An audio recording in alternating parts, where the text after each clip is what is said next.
Dear students, India AS 34 അനുസരിച്ച് വരുന്ന interim financial റിപ്പോർട്ടിങ്ങിൻ്റെ കുറച്ച് അല്ലെ അതുമായി ബന്ധപ്പെട്ട് വരുന്ന കുറച്ച് പ്രാക്ടിക്കൽ പ്രോബ്ലംസ് ഇല്ലുസ്ട്രേഷൻസ് ആണ് നമ്മൾ ഈ വീഡിയോയിലൂടെ ഡിസ്കസ് ചെയ്യുന്നത്. ഓക്കെ, അപ്പോൾ നമുക്കറിയാം ഇൻ്ററിം റിപ്പോർട്ടിംഗ് അല്ലേ സ്റ്റാൻഡേർഡ് അനുസരിച്ച് റിപ്പോർട്ട് ചെയ്യപ്പെടുന്ന ചില വിവരങ്ങൾ ക്ലിയർ, മെറ്റീരിയൽ ആയിട്ടുള്ള ചില ഇൻഫർമേഷൻ ക്ലിയർ, അതിൻ്റെ റീസ്റ്റേറ്റ്മെൻറ്റ് പിന്നീട് ആനുവൽ സ്റ്റേറ്റ്മെൻറ്റ് ചെയ്യുന്ന സമയത്ത് സിഗ്നിഫിക്കൻ്റ് ആയിട്ട് ചേഞ്ചസ് ഉണ്ടെങ്കിൽ അത് എങ്ങനെ ഡിസ്ക്ലോസ് ചെയ്യണം, ഓക്കെ, അങ്ങനെയുള്ള കാര്യങ്ങളെക്കുറിച്ചൊക്കെ നമ്മൾ പിന്നെ നേരത്തെ വീഡിയോയിലൂടെ തിയറി മുഴുവൻ നോക്കിയിരുന്നു. ഓക്കെ, അപ്പോൾ ഇവിടെ നമ്മൾ ഡിസ്കസ് ചെയ്യുന്നത് ചില പർട്ടിക്കുലർ ഐറ്റംസ് വരികയാണെങ്കിൽ അത് എങ്ങനെ ഇൻ്ററിം ഫിനാൻഷ്യൽ സ്റ്റേറ്റ്മെൻറ്റിൽ കാണിക്കാം. അപ്പോൾ ഒന്നാമത്തെ ഇല്ലുസ്ട്രേഷൻ നോക്കുക. A company, that is Arena Limited, presents interim financial report quarterly, okay, on 1/4/2020. So Arena Limited has carried forward a loss of rupees 800 from income tax for the purpose for which deferred tax asset has not been recognized. 800 ലക്ഷം രൂപയുടെ previous loss കമ്പനിക്ക് ഉണ്ടായിരുന്നു. Clear, quarterly result publish ചെയ്യുന്ന അല്ലേ ഒരു കമ്പനിയാണ്. അപ്പോൾ Q1 Q2 ഇങ്ങനെ Q1 Q2 അല്ലേ Q3 Q4 ഇങ്ങനെ 4 ക്വാർട്ടറായിട്ടാണ് ഒരു financial statement interim financial statement prepare ചെയ്ത് പ്രസൻറ്റ് ചെയ്യുക. Then Arena limited earns clear ഒരു 4 ക്വാർട്ടറിലും കിട്ടിയിരിക്കുന്ന ഏർണിങ്സ് ആണ് കൊടുത്തിരിക്കുന്നത്. 600 lakhs, 700 lakhs, 750 lakh and 800 lakhs respectively in the subsequent quarters. Clear? ഇപ്പോൾ Q1 Q2 Q3 and Q4 ആയിട്ട് ഇത്രയും അവർക്ക് ഏർണിങ്സ് കിട്ടിയിരുന്നു. Clear, so earnings amount is given. Okay, tax rate is 30%, 30% tax rate. Calculate the amount of the tax expense to be reported in each quarter. ഓരോ ക്വാർട്ടറിലും tax expense എത്രയാണ് നമ്മൾ കാണിക്കേണ്ടത്. Clear, അപ്പോൾ ടാക്സ് എക്സ്പെൻസിൻ്റെ അല്ലെങ്കിൽ ടാക്സിൻ്റെ റേറ്റ് 30% ആണ്. അപ്പോൾ ഓരോ ക്വാർട്ടറിലും 30% വെച്ച് കാണിച്ചാൽ മതിയോ? കിട്ടിയിരിക്കുന്ന പ്രോഫിറ്റിൻ്റെ 30%, കിട്ടിയിരിക്കുന്ന പ്രോഫിറ്റിൻ്റെ 30% അങ്ങനെ വെച്ച് കാണിക്കണോ? അതോ എഫക്റ്റീവ് ടാക്സ് റേറ്റ് കാൽക്കുലേറ്റ് ചെയ്തിട്ട് അതനുസരിച്ചിട്ട് കാൽക്കുലേറ്റ് ചെയ്യണോ? അപ്പോൾ ഇവിടെ നമ്മൾ ശ്രദ്ധിക്കേണ്ട ഒരു കാര്യം, എഫക്റ്റീവ് ടാക്സ് റേറ്റ് കാൽക്കുലേറ്റ് ചെയ്തിട്ട് അതനുസരിച്ചിട്ട് വേണം ചെയ്യാം. ക്ലിയർ, അപ്പോൾ അക്കൗണ്ടിങ് ഇയർ ബിഗിൻ ചെയ്യുന്ന സമയത്തിന് നമ്മൾ എന്ത് ചെയ്യണം? ഒരു വർഷത്ത് നമുക്ക് കിട്ടാൻ സാധ്യതയുള്ള 4 ക്വാർട്ടറിലായിട്ട് കിട്ടാൻ സാധ്യതയുള്ള എസ്റ്റിമേറ്റഡ് പ്രോഫിറ്റ് എത്രയാണെന്ന് നോക്കണം. ക്ലിയർ, ഓരോ ക്വാർട്ടറിലും. ക്ലിയർ, അങ്ങനെ കിട്ടുന്ന പ്രോഫിറ്റ് പ്രീവിയസ് ഇയറിലുള്ള ലോസ് വല്ലതുണ്ടെങ്കിൽ അതൊന്ന് കുറയ്ക്കണം. ക്ലിയർ, എന്നിട്ട് എന്ത് ചെയ്യണം? ആ കിട്ടിയിരിക്കുന്ന റിമൈനിങ് പ്രോഫിറ്റിനെ നമ്മൾ എന്ത് ചെയ്യുന്നു? ഓക്കെ, ടാക്സ് കാൽക്കുലേറ്റ് ചെയ്യുന്നു. റിമൈനിങ് പ്രോഫിറ്റ്സിന് ടാക്സ് കാൽക്കുലേറ്റ് ചെയ്യുന്നു. അപ്പോൾ ഒരു വർഷത്തേക്ക് നമ്മൾ കൊടുക്കാൻ സാധ്യതയുള്ള expected tax to be paid on the expected profit കിട്ടും. ക്ലിയർ, ഈ എക്സ്പെക്റ്റഡ് പ്രോഫിറ്റ് അതിന് നമ്മൾ എന്ത് ചെയ്യുന്നു? ടോട്ടൽ നമ്മുടെ പ്രോഫിറ്റുമായി ബന്ധപ്പെട്ട് അല്ലെങ്കിൽ ടോട്ടൽ പ്രോഫിറ്റിൽ നിന്ന് എന്ത് ചെയ്യുന്നു? പ്രപ്പോർഷൻ കാൽക്കുലേറ്റ് ചെയ്യുന്നു. Clear, so we will calculate the tax amount clear with the current tax rate. Clear, then based on the tax amount calculator, clear, അതിന് നമ്മൾ എന്ത് ചെയ്യുന്നു? ടോട്ടൽ പ്രോഫിറ്റ് കൊണ്ട് ഡിവൈഡ് ചെയ്ത് പെർസെൻറ്റേജ് എടുക്കുന്നു. ഈ പെർസെൻറ്റേജിനെ പറയുന്ന പേരാണ് എഫക്റ്റീവ് ടാക്സ് റേറ്റ്. ക്ലിയർ, അപ്പോൾ ഈ എഫക്റ്റീവ് ടാക്സ് റേറ്റിനെ ബേസ് ചെയ്തിട്ടാണ് നമ്മൾ എന്ത് ചെയ്യേണ്ടത്? ഓരോ ക്വാർട്ടറിലും ടാക്സ് എക്സ്പെൻസ് റെക്കഗ്നൈസ് ചെയ്യേണ്ടത്. ക്ലിയർ, അപ്പോൾ ഒരു ഈ എക്സാമ്പിളിലൂടെ നമുക്കത് നോക്കാം എങ്ങനെയാണ് ചെയ്യുക. So the estimated payment of annual tax അല്ലേ, estimated payment of annual tax നമ്മൾ എന്ത് ചെയ്യുന്നു? ഇവിടെ ആക്ച്വൽ പ്രോഫിറ്റ് തന്നെയാണ് നമ്മളിവിടെ എടുത്തിരിക്കുന്നത്. ക്ലിയർ, പലപ്പോഴും നമുക്ക് ഈ കിട്ടിയിരിക്കുന്ന ആക്ച്വൽ പ്രോഫിറ്റ് തന്നെ ആയിരിക്കണം എന്നില്ല എന്തായിട്ട് വരിക? എസ്റ്റിമേറ്റഡ് പ്രോഫിറ്റ് ആയിട്ട് വരിക. ക്ലിയർ, എനിവേ നമ്മൾ 4 ക്വാർട്ടറിലെയും പ്രോഫിറ്റ് നമ്മൾ ആഡ് ചെയ്തു. അപ്പോൾ നമുക്ക് എത്ര കിട്ടി? 2,850 lakh rupees കിട്ടി. Clear, so this is the total profit during the 1 year. Clear, ഒരു വർഷത്തേക്കാണ് നമ്മൾ ടാക്സ് കാൽക്കുലേറ്റ് ചെയ്യുക അല്ലേ. അപ്പോൾ അതുകൊണ്ട് ഒരു വർഷത്തേക്കുള്ള പ്രോഫിറ്റ് എടുത്തു. പ്രീവിയസ് ഇയറിലെ ലോസ് എത്രയാണ്? 800 lakhs ഉണ്ട്. അപ്പോൾ അതെന്ത് ചെയ്യണം? Loss should be carry forward അല്ലേ. ലോസിന് നമുക്ക് സെറ്റ് ഓഫ് ചെയ്യാൻ പറ്റും. ക്ലിയർ, സോ പ്രയർ ലോസ് അല്ലെങ്കിൽ പ്രീവിയസ് ലോസ് നമുക്ക് സെറ്റ് ഓഫ് ചെയ്യാൻ പറ്റും എഗൻസ്റ്റ് ദി ഫ്യൂച്ചർ പ്രോഫിറ്റ്. അപ്പോൾ അതുകൊണ്ട് 2850 നിന്നും 800 rupees നമ്മൾ കുറച്ചു. അപ്പോൾ ബാക്കി എത്ര കിട്ടി? 2050. 2050 ലക്ഷമാണ് എഫക്റ്റീവ് പ്രോഫിറ്റ് എന്ന് പറയാം, നെറ്റ് പ്രോഫിറ്റ് ആയിട്ട് വരിക. ക്ലിയർ, ആൻഡ് ദെയർഫോർ ഈ 2050 രൂപയ്ക്ക് ടാക്സ് കൊടുത്താൽ മതി. അപ്പോൾ ടാക്സ് കൊടുക്കുമ്പോൾ എന്ത് ചെയ്യും? 2050 ഇൻറ്റു 30% ആണ് ടാക്സ് റേറ്റ്. ക്ലിയർ? അപ്പോൾ അത് വെച്ച് നമ്മൾ കാൽക്കുലേറ്റ് ചെയ്ത് 625 ലക്ഷം രൂപ ടാക്സ് കൊടുക്കും. എത്ര വർഷത്തേക്കാണ്? ഒരു വർഷത്തേക്കുള്ള ടാക്സാണ്. ക്ലിയർ? സാധാരണ സിംപ്ലി നമ്മൾ എന്ത് ചെയ്യും? ഈ 615 ഡിവൈഡഡ് ബൈ 4 ചെയ്ത് കഴിഞ്ഞാൽ ഒരു ക്വാർട്ടറിലേക്ക് കിട്ടും. അങ്ങനെ ചെയ്യാൻ പാടില്ല. പകരം എന്ത് ചെയ്യണം? അതിന് എഫക്റ്റീവ് ടാക്സ് റേറ്റ് കാൽക്കുലേറ്റ് ചെയ്തിട്ട് ഓരോ ക്വാർട്ടറിലും, ക്ലിയർ? ഇത് already effective tax rate already നമ്മൾ ബിഗിനിങ് ഓഫ് ദി ഇയറിൽ തന്നെ കാൽക്കുലേറ്റ് ചെയ്യുന്നത്. എന്നിട്ട് എന്ത് ചെയ്യണം? ഓരോ ക്വാർട്ടറിലും കിട്ടുന്ന ലാഭത്തിന് എഫക്റ്റീവ് ടാക്സ് റേറ്റ് നമ്മൾ അനുസരിച്ചുള്ള ടാക്സ് എന്ത് ചെയ്യണം? എക്സ്പെൻസ് ആയിട്ട് പ്രൊവൈഡ് ചെയ്യണം. ക്ലിയർ? സോ ഇവിടെ നമ്മൾ എഫക്റ്റീവ് ടാക്സ് റേറ്റ് കാൽക്കുലേറ്റ് ചെയ്യണം. So the average tax rate അല്ലെങ്കിൽ effective tax rate equal to നമ്മൾ കൊടുക്കേണ്ട expected tax amount, estimated tax amount 615 lakh divided by total profits during the year 2850 lakhs into 100. അപ്പോൾ എത്ര കിട്ടി? 21.58 കിട്ടി. അപ്പോൾ 21.58 റുപ്പീസാണ് അല്ലെങ്കിൽ 58% ആണ് നമ്മുടെ effective tax rate, average tax rate. അപ്പോൾ ഈ റേറ്റ് വെച്ചിട്ട് വേണം എന്ത് ചെയ്യാൻ? ടാക്സ് എക്സ്പെൻസ് എടുക്കാൻ. അപ്പോൾ നമ്മൾ Q1, Q2, Q3, Q4 ചെയ്യുമ്പോൾ, ക്ലിയർ? ഓരോ ക്വാർട്ടറിലെയും ടാക്സ് എക്സ്പെൻസ് എങ്ങനെ കണ്ടുപിടിക്കും? സോ Q1 പ്രോഫിറ്റ് 600 lakh ആണ് into 21.58%. So we will get 129.48 lakh. Clear? So this is the first quarter tax expense. Second quarter വരുമ്പോഴോ ആ ക്വാർട്ടറിലെ profit into 21.58%. So 151.06 lakh. Then third ക്വാർട്ടറിൽ വരുമ്പോൾ അതിൻ്റെ എമൗണ്ടും റേറ്റും. Clear? So 161.85 lakh. Fourth quarter വരുമ്പോൾ 800 into 21.58%. So that is equal to 172.64%. Clear? 64 lakh. അപ്പോൾ ഈ രീതിയിൽ ഓരോ ക്വാർട്ടറിൽ നമുക്ക് എന്ത് ചെയ്യാൻ പറ്റും? ടാക്സ് എക്സ്പെൻസ് വരാം. ക്ലിയർ? ഇങ്ങനെയാണ് ക്വാർട്ടർലി ടാക്സ് എക്സ്പെൻസ് കാൽക്കുലേറ്റ് ചെയ്ത് കാണിക്കുക. Okay. So this is the illustration number 1. Illustration number 2. So what is illustration number 2? So a company, Mayo Limited, presents interim financial report quarterly and earns rupees 800 lakhs pre-tax profit in the first quarter. Clear? June വരെയുള്ള, April to June വരെയുള്ള ക്വാർട്ടറിൽ 800 ലക്ഷം രൂപയുടെ ലാഭമുണ്ട്. Pre tax profit ആണ് തന്നിരിക്കുന്നത്. Then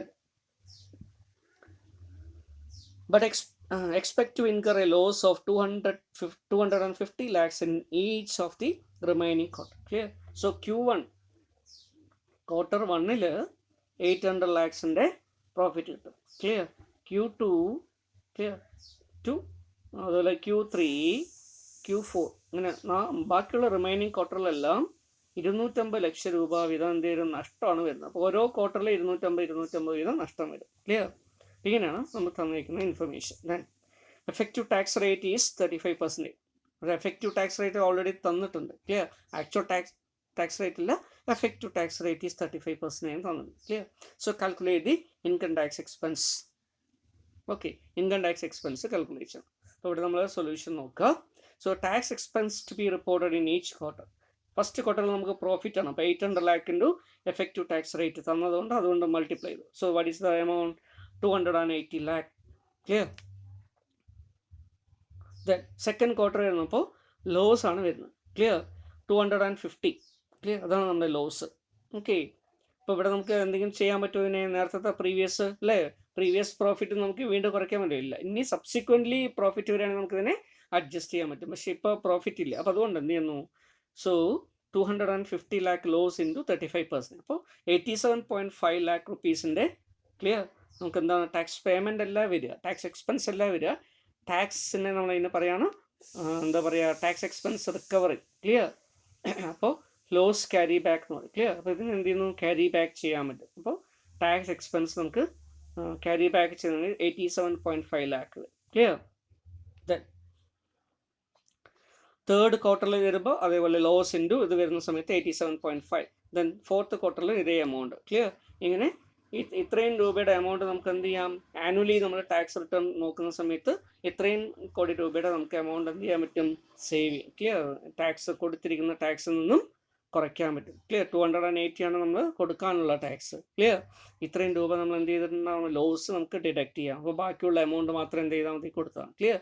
ഇത് annual financial statement prepare ചെയ്ത ശേഷമാണ് നമ്മൾ ഫൈനലൈസ് ചെയ്യുക. Clear? So for interim financial reporting ഈ രീതിയിലായിരിക്കും നമ്മൾ കാണിക്കുക. Okay.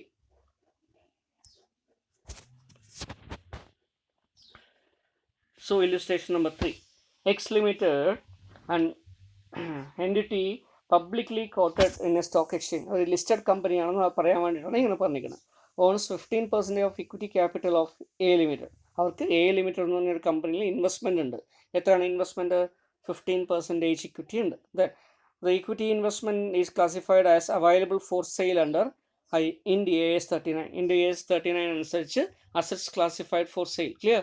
അങ്ങനെയുള്ള സെയിൽ അവൈലബിൾ ഫോർ സെയിൽ ആയിട്ട് ഇതിനെ ക്ലാസിഫൈ ചെയ്ത് വെച്ചിരുന്നു. Okay. Then the year end of X limited is 31/12/2020. എല്ലാ വർഷവും 31/12 ഡിസംബറാണ് അക്കൗണ്ടിങ് ഇയർ ക്ലോസ് ചെയ്യുന്നത്. And interim report has been prepared at June 30, 2020. Clear? First ക്വാർട്ടറിൽ, അല്ലെങ്കിൽ ദാറ്റ് ഈസ് ജൂൺ 30 അവസാനിക്കുന്ന ക്വാർട്ടറിൽ. ക്ലിയർ? അപ്പോൾ ഇവിടെ ഈ കേസിൽ രണ്ടാമത്തെ ക്വാർട്ടർ വരും. ക്ലിയർ? അപ്പോൾ അവിടെ എന്ത് ചെയ്തിട്ടുണ്ട്? And interim report has been prepared at June 30, 2020 using Ind AS 34. Clear? Ind AS 34 എന്താ? ഇന്ററിം ഫിനാൻഷ്യൽ റിപ്പോർട്ടിങ്ങിൻ്റെ standard. Then on 1/1/2020 the fair value of the investment of A Limited was rupees 2 million. Fair value എത്രയായിരുന്നു? Equity ഇൻസ്ട്രുമെൻറ്റിൻ്റെ fair value ഇൻവെസ്റ്റ്മെൻറ്റിന് 2 million, അല്ലെങ്കിൽ 2 million എന്ന് പറയുന്നത് 20 lakh. Okay. Then the investment in A limited was deemed to be impaired on 30th June 2020 with an impairment loss of 5 lakh was determined. Clear? അല്ല, impairment സംഭവിച്ചു, value കുറഞ്ഞു പോയി. എത്ര കുറഞ്ഞു? 20 million അല്ലെങ്കിൽ 20 ലക്ഷം രൂപ എന്നുള്ളത് 5 ലക്ഷം രൂപ കുറഞ്ഞ് 15 ലക്ഷം രൂപയായിട്ട് കുറഞ്ഞു പോയി. ക്ലിയർ? ഫോർ 5 lakh rupees കുറവ് വന്നിട്ടുണ്ട്. ഓക്കെ. ക്വസ്റ്റ്യൻ കണ്ടിന്യൂ ചെയ്യണം.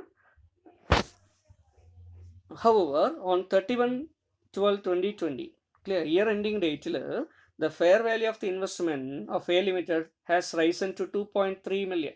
Clear? 2.3 million ആയിട്ട് എന്ത് ചെയ്തു? റൈസ് ചെയ്തു. ക്ലിയർ? സോ ഫെയർ വാല്യൂവിൽ ഓരോ ക്വാർട്ടറിലും ചേഞ്ച് വന്നിട്ടുണ്ട്. നമ്മളിത് എങ്ങനെ ഇന്ററിം ഫിനാൻഷ്യൽ സ്റ്റേറ്റ്മെൻറ്റിൽ കാണിക്കും? ക്ലിയർ എന്നാണ് ചോദിച്ചിരിക്കുന്നത്. Okay. So explain how the preceding transaction should be shown in the financial statement for the period to 31/12/2020. 31/12/2020 നമ്മൾ എങ്ങനെ ഇതിനെ കാണിക്കും എന്നാണ് പറഞ്ഞിരിക്കുന്നത്. ഓക്കെ. സോ സൊല്യൂഷനിലേക്ക് വരാം. സൊല്യൂഷനിൽ ഇങ്ങനെയാണ് കൊടുത്തിരിക്കുന്നത് അല്ലേ? എന്താ നോക്കൂ. The financial assets should be reviewed for impairment at the date of the interim financial report. Interim financial റിപ്പോർട്ടിൻ്റെ ഡേറ്റിൽ എന്ത് ചെയ്യണം? അതിനെ ഇമ്പയർമെൻറ്റ് ടെസ്റ്റ് ചെയ്യണം അല്ലേ?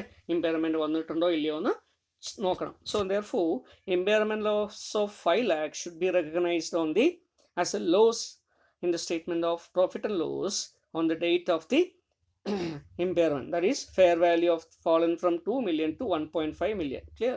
അപ്പോൾ ഇത് സംഭവിച്ചിരിക്കുന്നപ്പോഴാണ് ജൂൺ മാസത്തിൽ. അപ്പോൾ ജൂൺ മാസത്തിൽ നമ്മൾ എന്ത് ചെയ്യണം? ഇമ്പയർമെൻറ്റ് ലോസ് ആയിട്ട് എത്രയും റെക്കഗ്നൈസ് ചെയ്യും. ക്ലിയർ?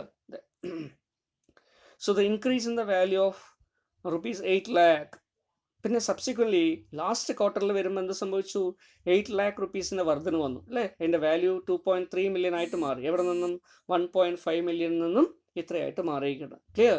സോ 1.5 million എങ്ങനെ കിട്ടിയത്? ദാറ്റ് ഈസ് 2 million നിന്നും 0.5 million എന്ത് ചെയ്തു? ലോസ് സംഭവിച്ചപ്പോൾ 1.5 million ആണ് അപ്പോഴത്തെ ക്യാരിങ് എമൗണ്ട്. ക്ലിയർ? അപ്പോൾ നമ്മൾ 31/12/2020 വന്നപ്പോൾ എന്തായിട്ട് മാറി? 2.3 million ആയി. അപ്പോൾ ഇത് തമ്മിലുള്ള ഡിഫറൻസ് ആണ് എന്തായിട്ട് പറയുന്നത്? That is profit 8 lakh rupee. Clear? 0.8 million, that is 8 lakh rupee. അതെന്ത് ചെയ്യുന്നു? So it is recognized. So the increase in the value of ₹8 lakh അല്ലേ? 1/7/2020 to 31/12/2020. ക്ലിയർ? അല്ലെങ്കിൽ ലാസ്റ്റ് ക്വാർട്ടർ എന്ന് പറയുമ്പോൾ എപ്പോഴാണ് വരിക? ഇവിടെ ഹാഫ് ഇയർലി ആണ് ചെയ്യുന്നതെങ്കിൽ 1/7/2020 to 31/12/2020.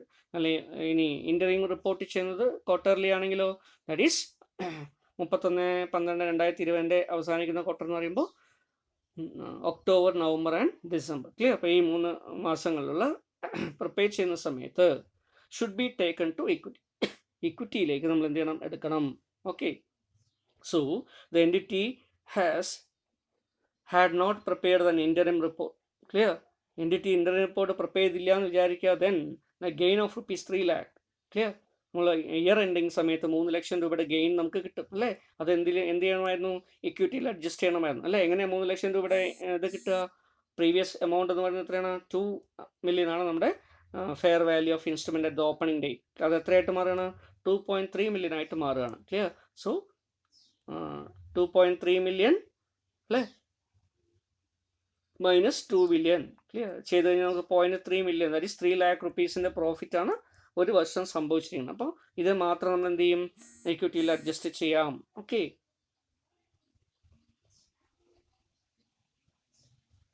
So this is what this is how it should be treated. Clear. അപ്പോൾ ഒന്നുകിൽ നമ്മൾ ഇൻ്ററിം റിപ്പോർട്ട് പ്രിപ്പയർ ചെയ്യുന്നില്ലെങ്കിൽ 3 ലക്ഷം രൂപയുടെ ക്ലിയർ നമ്മൾ പ്രോഫിറ്റ് ആയിട്ട് കാണിക്കുമായിരുന്നു, ഇക്വിറ്റിയിൽ അഡ്ജസ്റ്റ് ചെയ്യുമായിരുന്നു. ഇവിടെയാണെങ്കിലോ ഇന്ത്യൻ റിപ്പോർട്ട് ആയതുകൊണ്ട് ആദ്യം 5 lakh rupeesനെ നമ്മൾ അല്ലേ എന്തായിട്ട് ഇമ്പയർമെൻറ്റ് ലോസ് ആയിട്ട് അഡ്രസ്സ് ചെയ്തിട്ടുണ്ടാവും. ക്ലിയർ. പിന്നീട് ലാസ്റ്റ് ക്വാർട്ടർ വന്നപ്പോൾ 8 million rupees നമ്മൾ എന്ത് ചെയ്യുന്നു? അതിൻ്റെ ഇമ്പയർമെൻറ്റ് റിക്കവറി ആയിട്ടും കാണിക്കും. ക്ലിയർ. അപ്പോൾ ഈ രീതിയിൽ അതിനെ ഇക്വിറ്റിയിൽ അഡ്ജസ്റ്റ് ചെയ്യും. Okay. So this is how it is stated.